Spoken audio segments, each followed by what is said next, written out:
Kenapa sih kita bikin hidup itu ruwet? Missing somebody, kalau kangen dengan seseorang ya call, tilpunen. Kalau tidak diangkat ya nasib. Iya. Ya tapi kan kamu lega daripada bolak-balik rindu neng yo. Kamu sakit sendirian.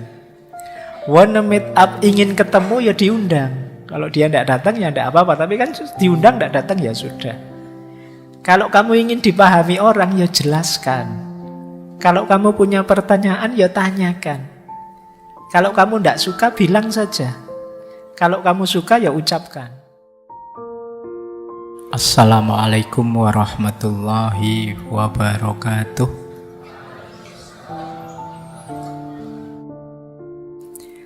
Baik. Nah, ini ada quote menurut saya menarik dari Francine C. dan Joshua Becker tadi ya. Your home is a living space, not storage space. Rumahmu adalah ruang yang hidup, bukan tempat sampah. Kenapa rumah kita dinamai tempat sampah? Kemungkinan karena banyak sekali hal-hal yang tidak berguna.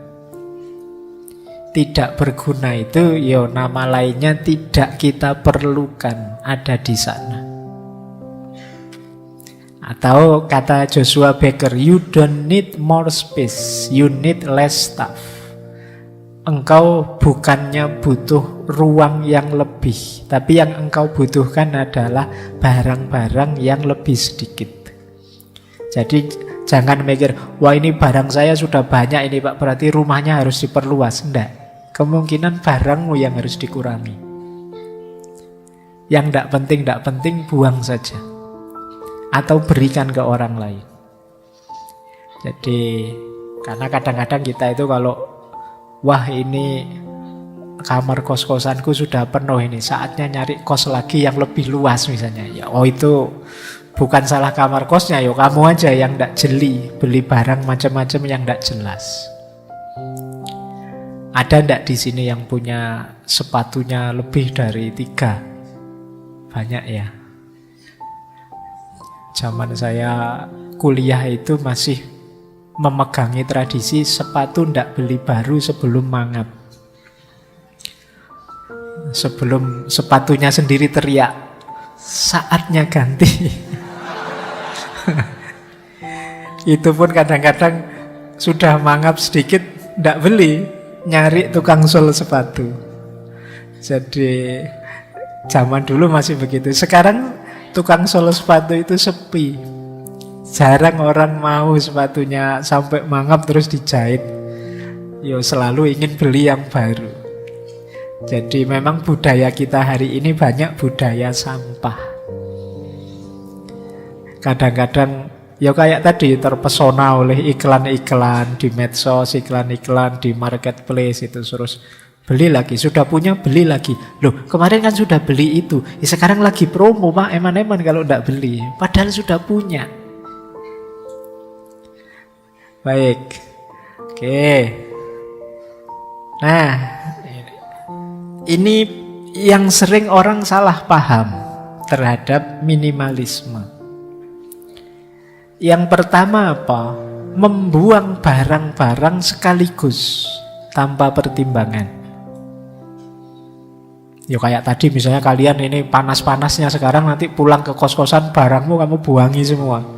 Wah ini saya sia-sia ini, tidak manfaat ini, sampah kamu buangi semua. Ya tidak begitu. Dievaluasi maksudnya, bukan dibuangi semua. Kemudian menganggap minimalis itu sebagai tren estetik. Kalau ini lebih unik lagi. Nanti pulang dari sini terus beli, wah ada sekarang Pak celana minimalis, wah ada baju minimalis, ada. Itu namanya terus jadi tren. Kamu sekedar tren. Ini loh Pak model rumah yang minimalis. Oh berarti saya harus beli rumah minimalis ini Pak. Ini loh Pak, apa-apa nyari yang labelnya minimalis. Sekarang kan begitu. Wah ini gambar minimalis loh. Apa-apa cari minimalis. Itu namanya terus dipahami minimalis itu tren. Kebalikannya yang pertama, nanti pulang dari sini beli macam-macam.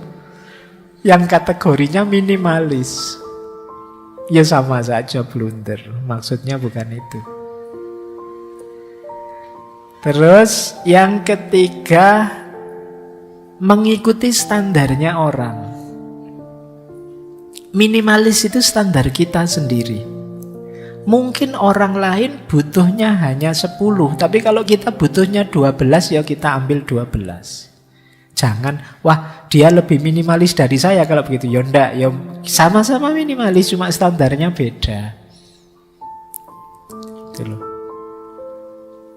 Pak, teman saya sampo saja Pak. Saya kok sampo sama conditioner ya Pak. Saya berlebihan berarti tak buang. Ya enggak, kalau kamu butuh conditioner ya ambil saja conditioner. Jangan semuanya mengikuti standarnya orang. Ya standarmu sendiri. Yang minimalis yang seperti apa. Kemudian tidak menyimpan barang-barang kenangan atau barang hadiah. Ini juga salah kaprah. Kayak tadi barangnya mantan, ya bukan berarti barangnya mantan dibuang semua, ya enggak begitu. Wah ini Pak, saya dulu dikasih mantan ini Pak, bentuknya mobil misalnya. Iya. Ya kalau mantannya orang kaya kan mobil, kalau kamu ya mobil-mobilan. Nah, terus kamu buang semua ya enggak. Yo kalau memang tadi loh ada guna eksistensialnya, ya tetap kamu simpan.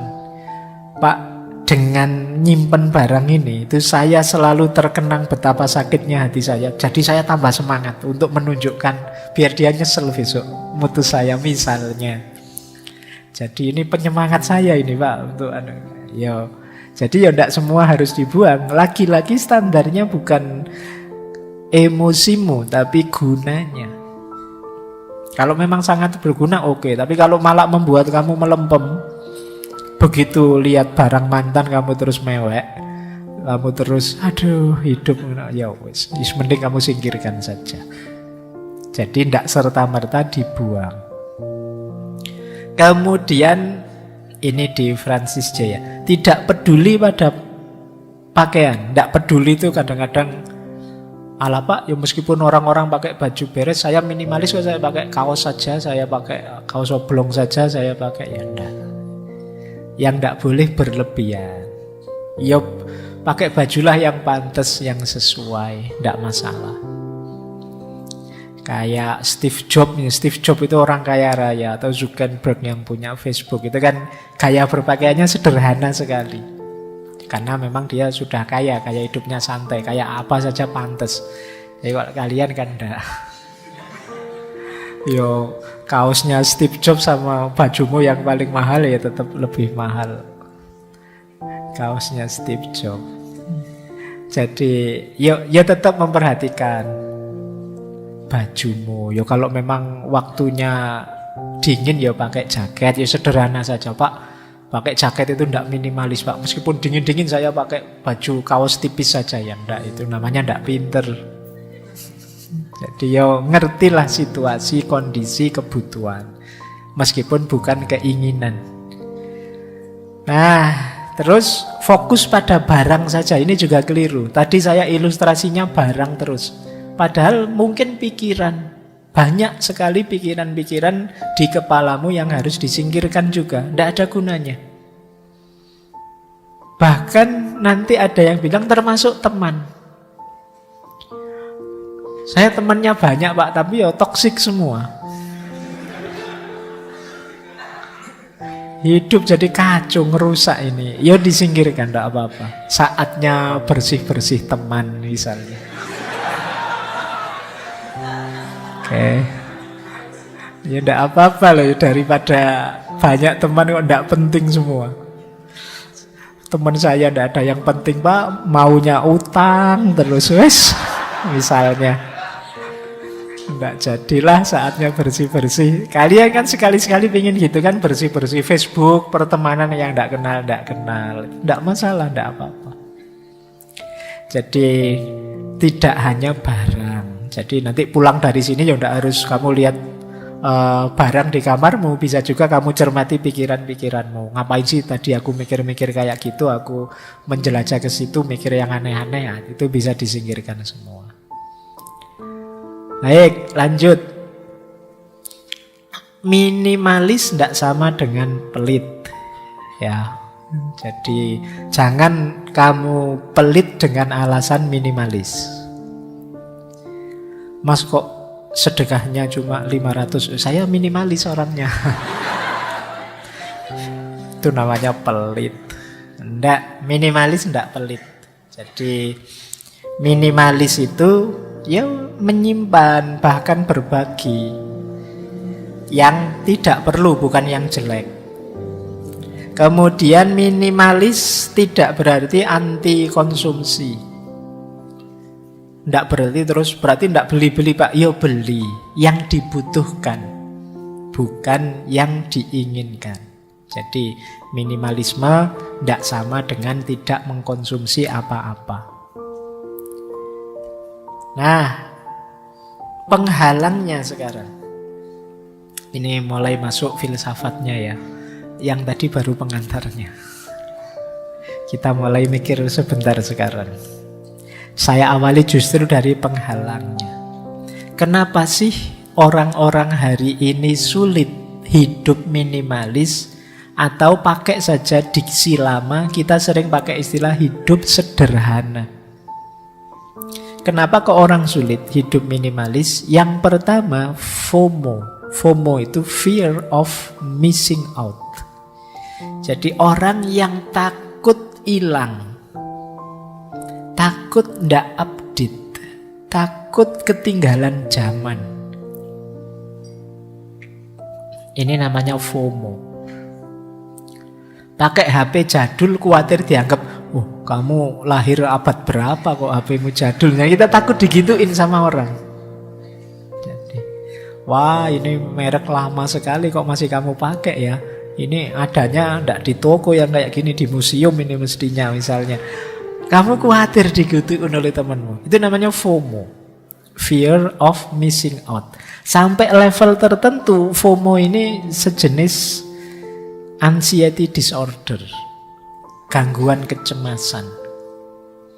Itu yang membuat kita kadang-kadang mau keluar saja, itu gonta-ganti baju berapa kali misalnya. Ini cocok enggak ya? Ah enggak sih mungkin, ganti ini ya. Karena khawatir apa? Khawatir dianggap jelek sama orang.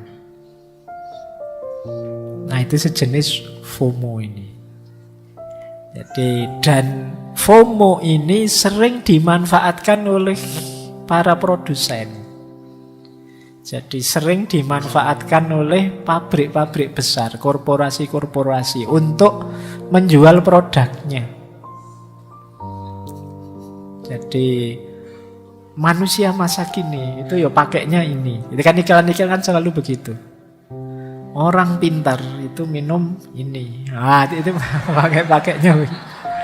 Jadi memanfaatkan ini. Terus kita kalau tidak minum itu, saya sebenarnya tidak pingin itu, tapi nanti jangan-jangan nggak dianggap pintar saya.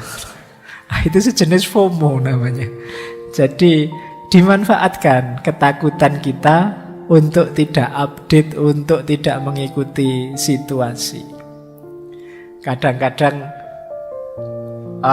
produk terbaru dengan produk yang lama itu sama saja, cuma beda kemasannya sama cara mempromosikannya. Itu pun kita ingin ganti beli yang terbaru. Jadi misalnya kayak HP, Pak ini HP saya masih 64 MB Pak, sekarang yang terbaru itu 108 MB. Lah emangnya kamu pakai untuk moto ya? Jarang sih Pak, yo saya itu. Nah itu guna berarti. Padahal ya sama saja yang lama sama yang baru. Oke ya, jadi ini penghalang. Hati-hati dengan ketakutan ketinggalan zaman, ketakutan tidak update. Sering membuat kita tidak rasional, tidak fokus pada kebutuhan. Penghalang kedua, konsumerisme. Semangat mengkonsumsi. Nah ini kita mulai filsafatan ya. Misalnya konsumerisme itu ada kalimat dari Erich Fromm. Kata Erich Fromm, kapitalisme modern membutuhkan orang-orang yang bekerja sama dengan mudah dalam jumlah besar, yang ingin mengkonsumsi lebih dan lebih, dan yang seleranya dibakukan dan dapat dengan mudah dipengaruhi dan dikendalikan. Jadi kata Erich Fromm, situasi hari ini itu seperti itu, gaya kapitalis modern. Jadi ya dengan iklan, dengan promosi, itu kita disituasikan seolah-olah ya itu cirinya orang sekarang. Kalau enggak begitu, bukan ciri orang sekarang. Akhirnya kita terpaksa mengkonsumsi itu. Padahal mungkin kita enggak terlalu suka yang itu. Misalnya, loh kalau anak muda sekarang ya begitu, celananya agak ketat, terus pantatnya agak ke bawah, yang belakang agak melorot sedikit, kan gitu sekarang tren yang baru kadang-kadang celana itu. Loh yang tren itu yang terus kita karena ikut ini, yang gitu ya Pak, yang iya di iklan-iklan begitu. Akhirnya kita beli yang begitu. Dan betapa tidak nyamannya kita kan, terus ini celana kok melorot terus ya Pak. Ya memang modelnya melorot begitu. Dan kamu tidak nyaman dengan itu. Kenapa? Kamu tadi bacanya hanya ikut tren saja. Yang terbaru kamu ikuti, padahal kamu mungkin belum butuh itu. Kayak kamu pegang HP terbaru, bisanya cuma telepon sama WA misalnya. Terus gunanya apa fasilitas-fasilitas canggih yang ada di HP-mu? Kalau cuma itu saja ya kamu bisa beli HP spek-spek lebih rendah kemarin, lebih hemat. Tapi kan kita ditelan oleh budaya konsumer. Jadi kita selalu ingin mengkonsumsi. Kalau zaman era Karl Marx itu kuncinya orang sukses itu diproduksi. Dia yang memproduksi itu penguasa zaman. Sementara belakangan modern terakhir itu kuncinya orang sukses itu kebalikannya, dia yang mengkonsumsi. Siapa mengkonsumsi apa? Kita cenderung kagum, wow pada orang yang bisa mengkonsumsi barang-barang paling update, paling mewah, paling baru. Nah, ini penyakit kita hari ini.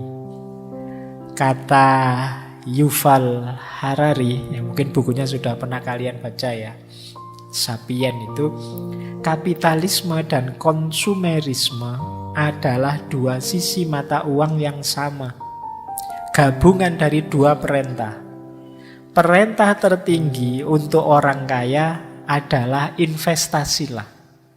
Perintah tertinggi untuk kita yang orang biasa itu belilah. Jadi kita itu tidak sadar, di telinga kita, di otak kita tiap hari, wong kita orang biasa itu selalu belilah, belilah. Milikilah, milikilah, ini itu. Makanya meskipun di HP itu banyak fasilitas intelijen, ada buku, ada wawasan dan lain sebagainya, mungkin kita lebih banyak buka-buka Shopee, buka-buka Tokopedia, buka-buka untuk nyari barang murah, barang terbaru. Kenapa? Perintahnya belilah. Nanti begitu kita agak kaya, punya uang sedikit, yang di kepala kita bukan lagi belilah, tapi investasilah. Terus kamu ketipu investasi bodong. Jadi hari ini cara berpikirnya orang itu. Kalian kan membayangkan segera nanti Pak, setelah saya lulus kuliah saya bisa kerja. Kerja itu kan sebenarnya bukan target finalmu. Target finalmu kalau sudah kerja Pak, saya dapat gaji, bisa beli ini, bisa beli itu. Bisa punya rumah Pak, bisa punya mobil Pak, bisa punya. Targetmu kan selalu ke sini pada akhirnya. Ini namanya budaya konsumerisme. Ini nanti yang jadi biang keladi, sulit kita hidup minimalis.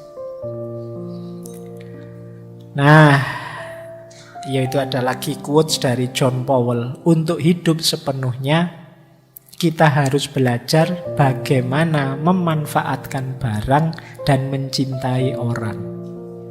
Bukan sebaliknya, mencintai barang dan memanfaatkan orang. Kita sering terbalik.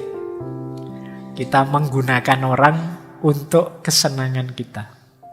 Nah itu kebalik. Yo kalau barangnya kita manfaatkan, orangnya kita cintai. Bukan barangnya kita cintai, orangnya kita manfaatkan. Itu hati-hati ya yang putri-putri. Coba dicek nanti kalau ada yang pendekatan, cara berpikirnya gimana. Jangan-jangan cara berpikirnya mencintai barang dan memanfaatkanmu. Cirinya gampang kalau diajak ke kantin atau kemana minta ditraktir. Nah itu berarti mencintai barangmu saja dan memanfaatkanmu. Harusnya kebalik. Dalam hidup ini ya kita orangnya kita cintai, yang dimanfaatkan barangnya. Oke, lanjut. Ada lagi problem penghalang, yaitu ketamaan. Kalau ini teman-teman mesti ngerti, greedy. Manusia itu punya satu karakter negatif. Kalau sudah senang sesuatu, sulit dibendung dan sulit berhenti. Kalau bahasanya Al-Quran, alhaqumut takasur. Berhentinya apa? Hatta zurtumul maqabir. Sampai mati, sampai masuk ke kuburan baru berhenti. Selama masih hidup pingin takasur, pingin nambah terus. Ini namanya ketamaan. Katanya Gandhi, bumi ini menyediakan cukup persediaan untuk memenuhi kebutuhan semua orang. Tetapi dia tidak cukup untuk memenuhi keserakahan bahkan hanya seorang manusia. Kenapa? Manusia itu tidak kenal berhenti kalau sudah merasa butuh, merasa senang, merasa enak. Ini ketamaan. Padahal sudah punya loh. Tapi kok ya kalau pas ada bagi-bagi gratis kita mati-matian pengen ngerebut juga. Itu namanya tamak. Misalnya saya sudah punya Pak buku itu, tapi mumpung ada giveaway yang menawarkan buku itu, ya saya fight juga lah biar dapat bukunya. Wong sudah punya bukunya, kok masih pingin lagi? Itu namanya tamak. Jadi kalau urusan ketamaan itu perangmu melawan dirimu sendiri. Kata Agustinus, keserakahan itu cacatnya bukan pada emas yang diinginkan, tapi pada orangnya. Jadi yang jelek itu orangnya. Atau katanya Nietzsche, bahkan pemandangan yang paling indah pun tidak lagi menjamin cinta kita setelah kita tinggal di dalamnya selama 3 bulan. Cuma 3 bulan kata Nietzsche. Dan beberapa pantai yang lain jauh lebih menarik karena keserakahan kita. Kepemilikan banyak hal berkurang nilainya oleh keinginan kita memiliki yang lain.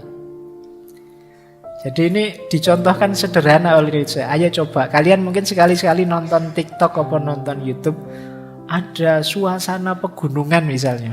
Wah, indah sekali ya, mau tinggal di situ rasanya nyaman. Tapi kata Nietzsche, ya wis tinggal di situ 3 bulan saja. Kemungkinan kalian terus tidak kerasan di situ. Jadi mungkin sebulan pertama masih senang-senang lah, sebulan kedua bertahan, sebulan ketiga tidak kerasan sudah kamu. Bukan apa-apa, karena kamu nanti akan melihat ada tempat lain yang lebih indah.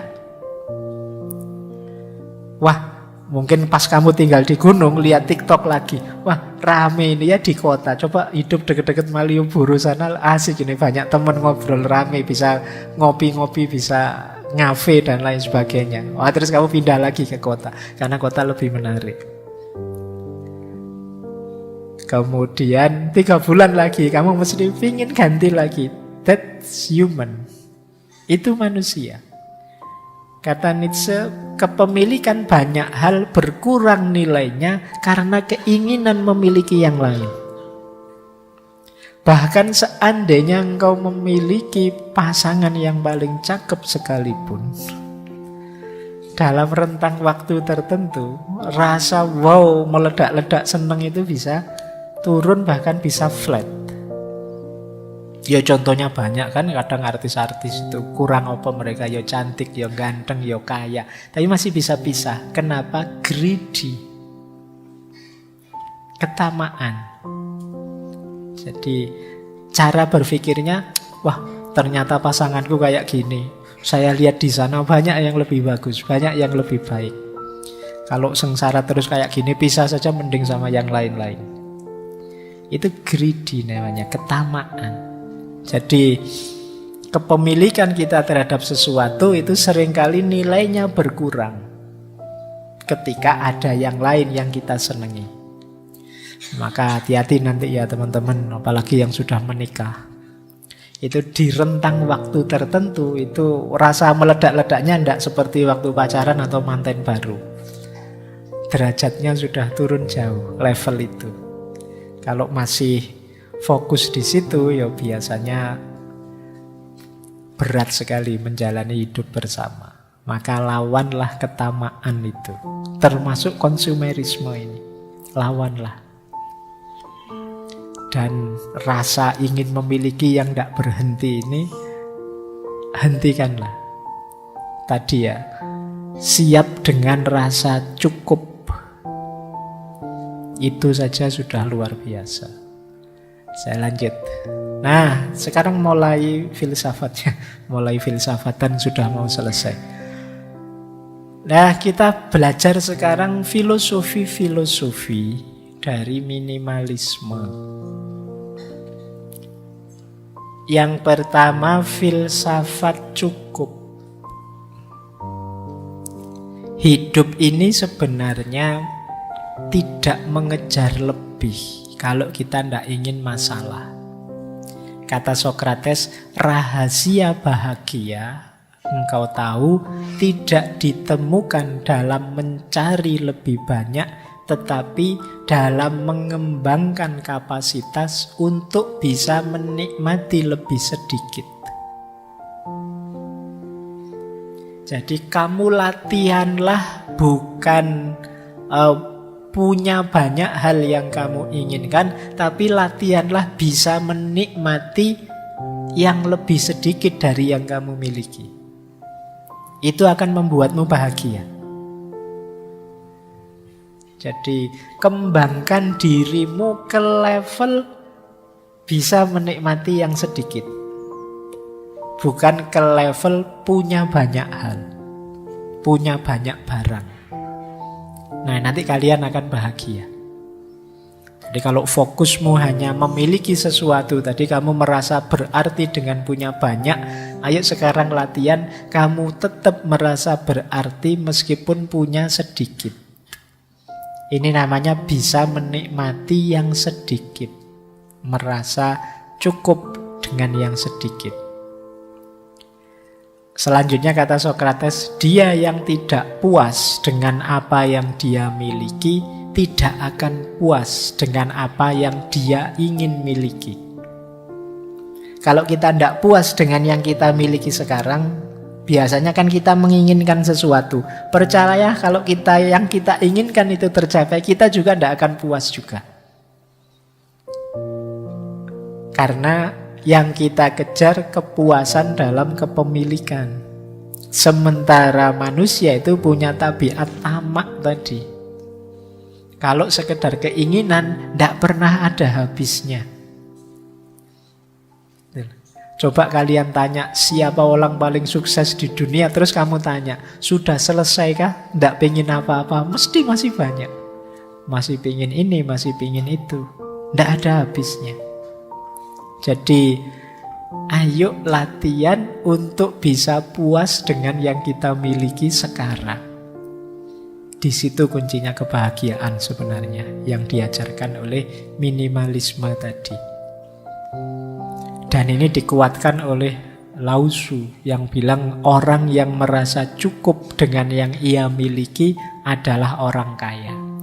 Jadi definisi kaya menurut Lao Tzu itu ya orang yang merasa cukup. Jadi kalau ada yang tanya, sampean ini orang kaya apa orang miskin? Itu jawabannya bukan kamu punya apa, hartamu berapa, tapi kamu puas atau tidak dengan yang kamu miliki sekarang. Kalau kalian merasa puas dengan yang dimiliki sekarang, kalian orang kaya. Jadi tidak usah nunggu nanti lulus, nunggu S2 jadi dosen, terus gaji besar, terus bisa macam-macam, beli macam-macam, baru kamu berani mengklaim kaya. Sekarang juga kamu bisa jadi orang kaya dengan menerima apapun, menyukai apapun yang sekarang kamu miliki. Itulah orang kaya. Dan dikuatkan oleh Gandhi. Kalau kata Gandhi, hiduplah dengan sederhana agar orang lain juga dapat hidup. Kalau ini mikir orang lain. Kalau semua orang serakah, ya nanti isinya konflik tabrakan. Kita harus ngerti kapan kita berhenti. Sudah, saya sampai ini saja, biar yang lain dapat space. Kalau hari ini kan orang yang kaya misalnya relasinya banyak, ya tambah jaya, tambah jaya, tambah jaya. Yang lain tidak kebagian space, tidak kebagian ruang untuk berkembang. Nah, sekarang dibalik, saatnya kita berbagi. Meskipun sekedar berbagi waktu, berbagi ruang, berbagi kesempatan untuk yang lain. Dengan kita berhenti mengikuti ketamaan kita. Jadi rumus filosofis pertama, hidup minimalis itu merasa cukup. Kita kaya sudah dan tuntas hidup kita. Yang kedua, rumusnya minimalisme itu adalah keinginan. Nah, tadi kita diminta membedakan antara keinginan dan kebutuhan. Ada quotes dari Diogenes, teman-teman mesti hafal, filosof nyentrik ini. Kata dia, sifatnya dewa-dewa itu tidak butuh apapun. Karena dewa sudah mampu segalanya. Nah, berarti apa? Kalau kamu ingin meningkat kualitasmu seperti dewa, kamu tidak usah menginginkan apapun. Jadi kalau istilahnya Diogenes, God-like person, manusia yang seperti dewa.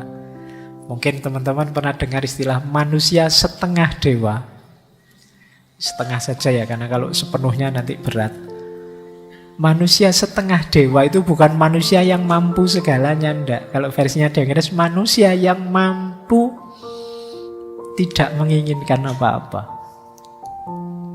Jadi yang mampu mengendalikan keinginannya. Ini manusia setengah dewa. Kenapa setengah dewa? Karena manusia itu kecenderungannya tamak, ingin memiliki apa-apa.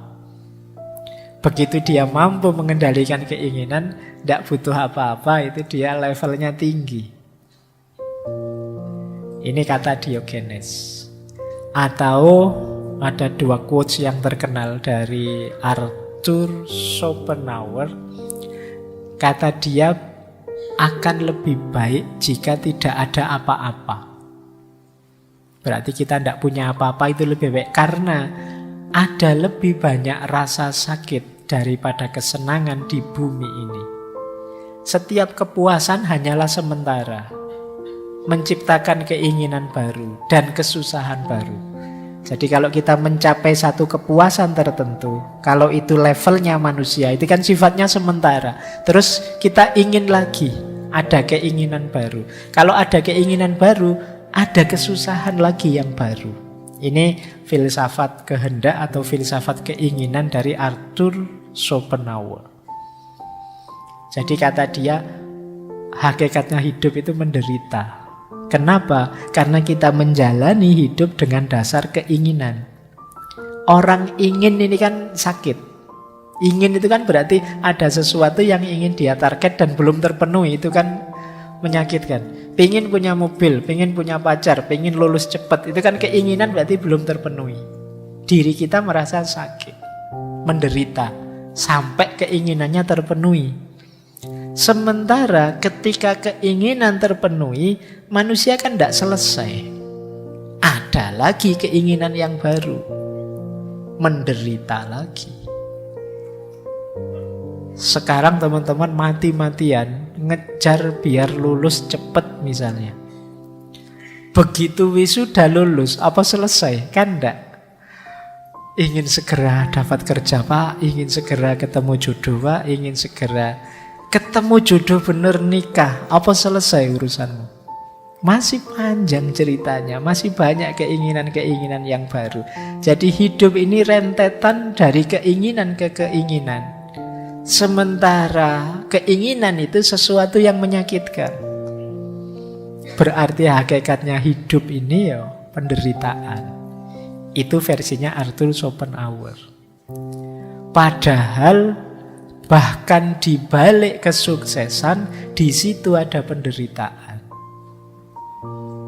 Kalau kalian mengalami sukses tertentu, jangan lupa ada sisi penderitaan di situ.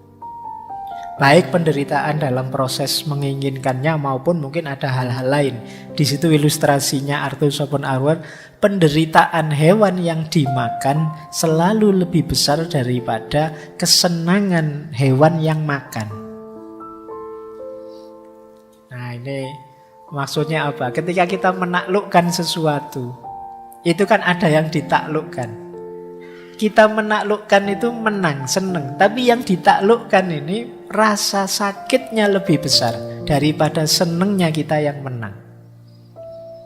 Jadi logikanya orang hidup kan kadang pakai logika kalah menang. Padahal kita mengejar kemenangan sementara kita lupa. Saya mengejar kayak tadi, lulus tercepat terbaik. Wah, kamu mati-matian nilaimu A terus. Kamu nggak pernah memperhatikan, ini loh temanmu E terus nilainya. Dia pontang-panting ngejar kamu nggak bisa-bisa. Dia kalah terus. Nah misalnya. Nah ini kan hidup yang kalah menang. Penderitaan yang kalah itu jauh lebih besar daripada kesenangan yang menang.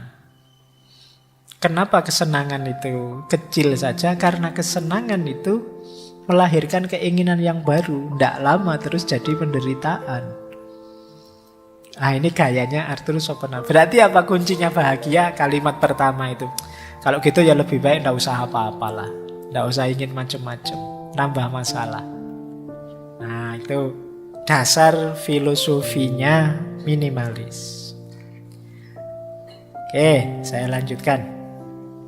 Nah, ini beberapa juga saya ambil dari Stoikisme. Banyak orang tadi saya bilang mengaitkan minimalisme dengan stoikisme. Karena memang gagasan-gagasan stoikisme itu banyak yang relate dengan minimalisme. Misalnya itu ada kalimat dari Epictetus. Kekayaan itu tidak terdiri dari memiliki banyak harta, tetapi memiliki sedikit keinginan. Nah ini tadi sudah dijelaskan ya, cirinya orang kaya. Terus kebalikannya kata Seneca, bukan orang yang memiliki terlalu sedikit, tetapi orang yang menginginkan lebih. Itulah miskin. Selama kita masih ingin macam-macam dan belum keturutan, sebesar apapun harta kita, kita hitungannya masih miskin.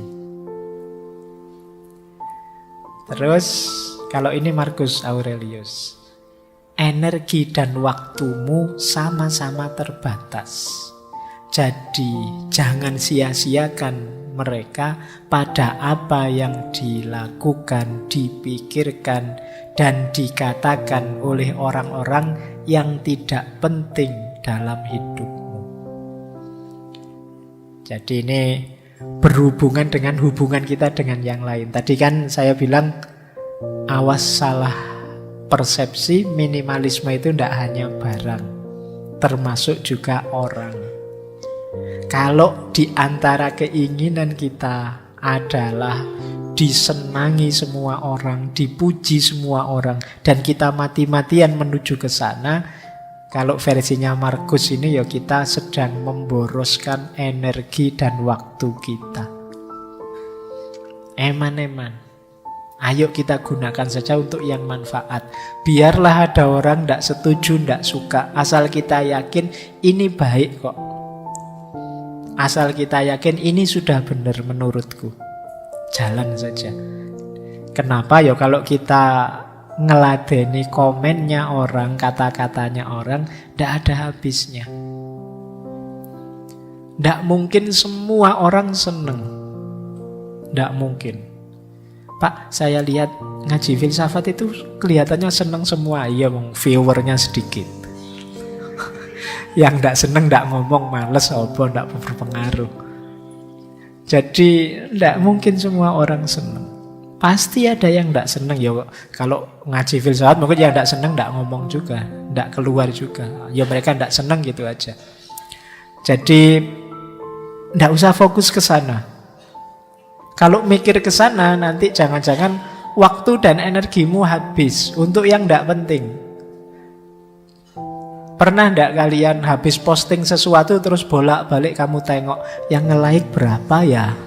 Yang sudah nonton view berapa ya? Kalau kamu sering begitu ya kemungkinan energi dan waktumu habis. Sudah, kalau kamu anggap postinganmu penting, posting saja. Selesai.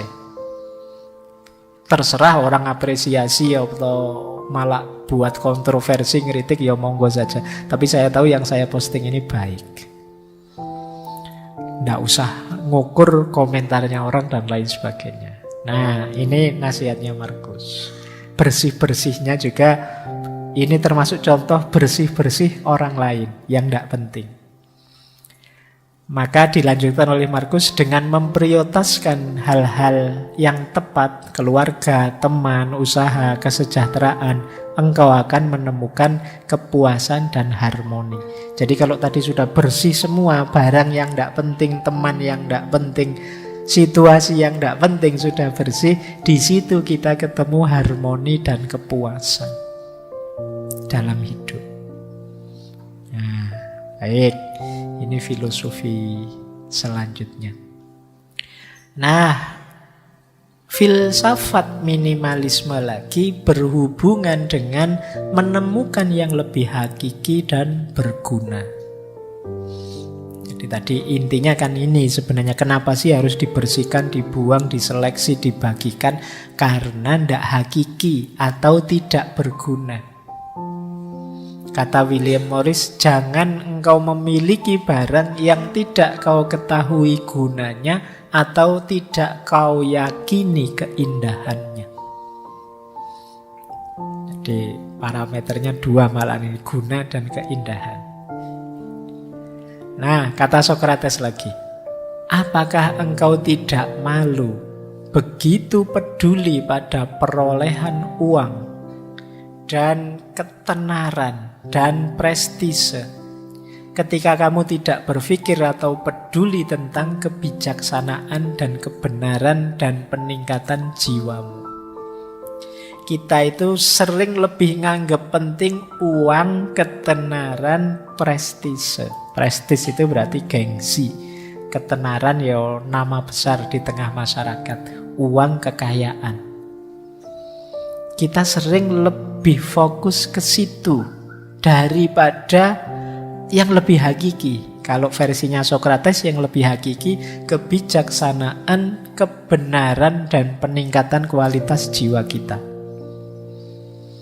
Ayo fokus ketiga yang hakiki ini dan buanglah fokus ketiga yang awal. Uang, ketenaran, prestis. Bukan berarti kita jangan kaya, bukan berarti kita tidak usah terkenal atau apa. Uang, ketenaran, prestis itu efek saja, implikasi logis saja.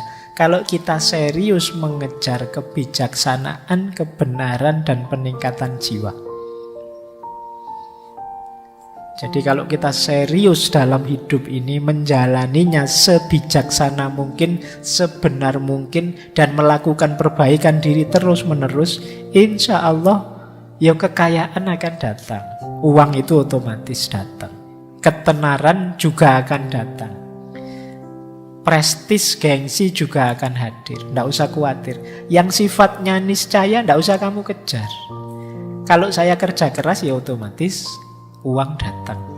Kalau saya ngomong yang baik-baik, yang benar-benar dan cocok untuk banyak orang, ya otomatis saya akan dikenal orang. Kalau saya melakukan yang baik-baik terus, ya otomatis punya nama baik di tengah masyarakat. Sudah. Itu implikasi logis. Tidak harus kamu jadikan target. Nah, ada lagi quotes, isi hidupmu dengan pengalaman, bukan barang. Miliki banyak cerita untuk dikisahkan, bukan barang untuk ditampilkan. Jadi alih-alih ngumpulin barang, yuk ngumpulin pengalaman. Tambah pengalaman sebanyak mungkin, biar nanti ada yang diceritakan untuk generasi yang akan datang. Jangan sampai besok kalau kamu dongeng ke anakmu, Pak, Bapak dulu waktu muda gimana sih? Gimana ya Le, ya Bapak ya biasa-biasa saja, tidak ada ceritanya. Itu kan ya tidak enak. Yuk bikin cerita, tulislah dongengmu yang luar biasa, biar bisa dikisahkan pada anak-anakmu. Bapak pernah ini loh, pernah itu, dan lain sebagainya. Jangan sampai bingung sendiri kamu. Yo bapak yo sekolah, terus kerja, terus kawin, terus kamu lahir. Copot ceritanya. Tidak ada yang istimewa. Nah, jadi ayo mengoleksi kisah-kisah hebat tentang diri kita. Tidak sekedar mengoleksi barang-barang untuk dipamerkan. Jadi kita masuk ke yang lebih hakiki dan bermakna. Filsafat yang terakhir, jangan memperumit hidup. Nah, ini ada kalimat dari Konfusius ya. Hidup ini sederhana, tetapi kitalah yang ngotot untuk membuatnya rumit. Jadi ada lagi satu kalimat dari Carver itu. Saya tidak mengatakan tidak karena saya sangat sibuk. Saya mengatakan tidak karena saya tidak ingin terlalu sibuk. Ini maksudnya tidak ingin terlalu ruwet, tidak ingin terlalu rumit. Jadi ini nasihat dari Konfusius. Hidup ini sederhana, kita seringkali bikin rumit, bikin ruwet. Kadang-kadang kita itu kan rumit, misalnya masuk ke sini saja, nyari tempat duduk saja, kadang mikir ini saya harusnya nyari yang deket tembok, karena kalau deket tembok saya bisa sandaran. Kalau sandaran bisa lebih Tapi nanti kalau sandaran ngantuk gimana? Dilihat orang banyak, malu juga ya. Kalau begitu sandarannya yang biasa saja agak miring gitu. Tadi ruwet, wong tinggal masuk duduk saja, mikirin jelimet. Mau masuk ke sini mikir, ini saya harus datangnya tengah-tengah biar nggak terlalu nyolok. Kalau duduk terlalu depan malu dilihat Pak Faiz, terlalu belakang nggak dengar. Agak tengah-tengah asal nggak Kita terlalu jelimet, terlalu rumit memikirkan hidup. Ada quotes itu yang saya ambil menarik, yang judulnya Why Complicate Life? Kenapa sih kita bikin hidup itu ruwet? Missing somebody, kalau kangen dengan seseorang ya call, tilpunen. Kalau tidak diangkat ya nasib. Iya. Ya tapi kan kamu lega daripada bolak-balik rindu neng yo kamu sakit sendirian. Wanna meet up, ingin ketemu ya diundang. Kalau dia tidak datang ya tidak apa-apa, tapi kan diundang tidak datang ya sudah. Kalau kamu ingin dipahami orang ya jelaskan. Kalau kamu punya pertanyaan ya tanyakan. Kalau kamu tidak suka bilang saja. Kalau kamu suka ya ucapkan. Kalau kamu ingin sesuatu minta. Kalau kamu cinta seseorang katakan. Ya kan? Wong tinggal bilang aja, cik ruwet deh kamu itu. Ya kan? Tinggal bilang aku suka, aku senang, aku cinta. Selesai, urusan ditolak tidak ditolak belakangan. Tapi kan kamu lega sekarang. Sudah bilang. Kadang-kadang kan kamu mikir terus ini, waduh gimana ya, rasa ini ku bawa kemana. Ya, salahmu dewe. Kamu bikin ruwet hidupmu sendiri. Nah, minimalis juga begitu prinsipnya. Sederhana saja, simple saja. Tidak usah terlalu dibikin ruwet. Tidak lulus kuliah ya diulang. Kan selesai. Kamu mikir panjang-panjang ya aslinya tidak lulus ya, gimana lagi? Ya kan? Lapar ya makan, haus ya minum, kan gitu.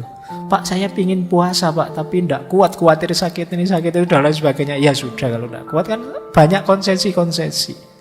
Agama saja ngerti, tidak dibikin ruwet. Saya sholat tidak kuat berdiri ya duduk, tidak kuat duduk ya berbaring, tidak kuat berbaring ya pakai isyarat. Itu kan mikirnya simple, tidak ruwet. Kita yang suka membuat ruwet apa-apa banyak hal. Jadi mau apa saja diskusi dulu panjang lebar. Akhirnya kegiatan tidak jalan-jalan. Rapat lama-lama keputusannya kita rapat lagi ya. Wah. Lah terus tadi rapat itu ngomong apa kok terus rapat lagi. Jadi itu kita suka memperumit persoalan. Yuk mikir simpel saja, jangan rumit-rumit. Biar tidak habis waktu, biaya, tenaga, energi untuk yang tidak penting. Nah, tentang yang ini boleh nanti dibuka ketika kita membahas overthinking. Overthinking itu jenis ketika kita memperumit sesuatu yang sebenarnya simple. Terakhir, ini sebenarnya trailer untuk minggu depan. Jadi minggu depan itu versi gaya hidup asketik. Gaya hidup asketik itu seperti minimalis, tapi lebih jauh dengan cara berpikir yang berbeda. Jadi agak menjauh dari dunia dengan pola religiusnya sendiri. Itu gaya hidup minimalis. Jadi di situ saya sebut bahwa gaya minimalis ini sebenarnya ada di hampir semua agama dan diteladankan oleh banyak pemuka agama. Nabi Muhammad itu kan tidak kaya raya. Nabi Isa tidak kaya raya. Banyak tokoh-tokoh yang tidak kaya raya.